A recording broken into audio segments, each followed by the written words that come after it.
welcome to another segment of Motivational Mondays with Donna. I pray that everyone is doing well, and if you're encountering any struggles or challenges or difficulties, just remember to let go and let God. God is ordering your steps. This week, I'd like to speak on the topic of a fumble does not mean defeat.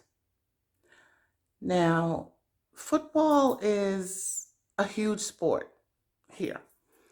And whenever a player actually has possession of the ball and kind of juggles it and loses control of it, that's what's considered a fumble.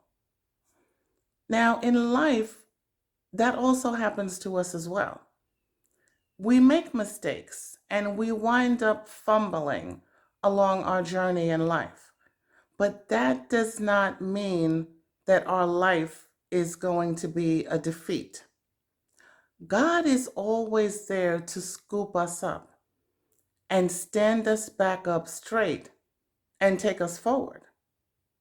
Now, we see that very clearly in the Bible with King David. David was married, had several wives, but he actually had an obsession with this one woman, Bathsheba. And he wanted her so badly to be his wife that he actually had her husband, Uriah, killed. And then he married her. And he got her pregnant. And he figured he was going to be living the great life now because he had what he wanted, which was his strong desire. Unfortunately, though, God was very extraordinarily displeased with him, with what he did. Because you're talking about murder, you're talking about adultery, getting with another man's wife, impregnation, all these kind of things. And so once Bathsheba was pregnant and she was carrying a son, God caused that child to die.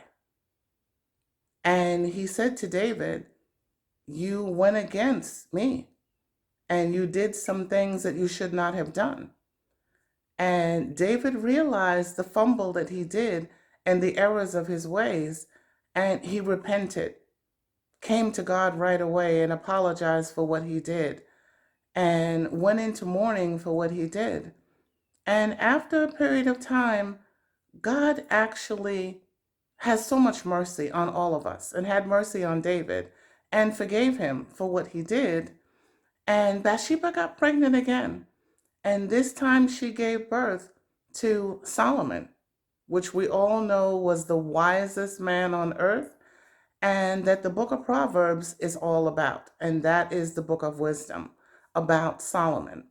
So we can fumble in life, but it doesn't mean defeat, because David was able to get back up again and be the greatest king ever, even though he fumbled and did what he did. Now, we always end our segments on gratitude, and there is a Canadian actor, comedian, producer by the name of Will Arnett, and he had this to say about gratitude: "I am happy because I'm grateful. I choose to be grateful. That gratitude allows me to be happy." So it's important here, guys. It's a choice he's making. And every day we have about 2,500 opportunities to make choices in our daily living. So we want to choose the right ones, and we want to be grateful, because when we're grateful for the littlest things, God knows he can be able to give us so much more. So remember this week to don't get caught up in the logistics. Remember that a fumble does not mean defeat, and to be grateful. Gratitude will make your life soar. Have a great week, guys. Talk to you next week.